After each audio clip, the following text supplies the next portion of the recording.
Vice President Sara Duterte maintains it is her responsibility as the country's second highest official to ensure her father's return to the country from his arrest by the International Criminal Court. The Vice President's statement comes after Presidential Communications Office Undersecretary Claire Castro reminded her on Wednesday, March 19, that she must consider that the country also needs her as the Vice President. Vice President Duterte says she understands Palace's reminder to her.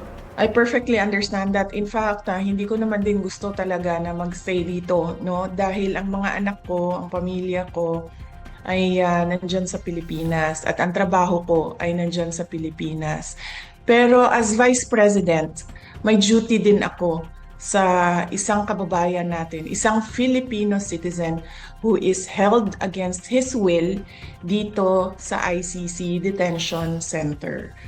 Referring to her father, former President Rodrigo Duterte, as a Filipino citizen, the Vice President notes that it is her duty to bring a fellow countryman back to the country. Huwag na nating isipin na tatay ko siya.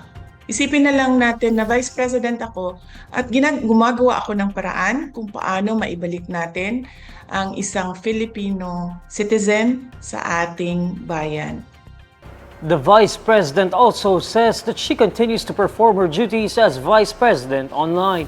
The ICC currently has custody of former President Duterte after he was arrested and sent to The Hague for crimes against humanity he allegedly committed during his administration's war on drugs. In an interview with reporters in The Hague on March 14, the Vice President said she would not return to the Philippines until her father's legal team is formed and another relative joins them in The Hague.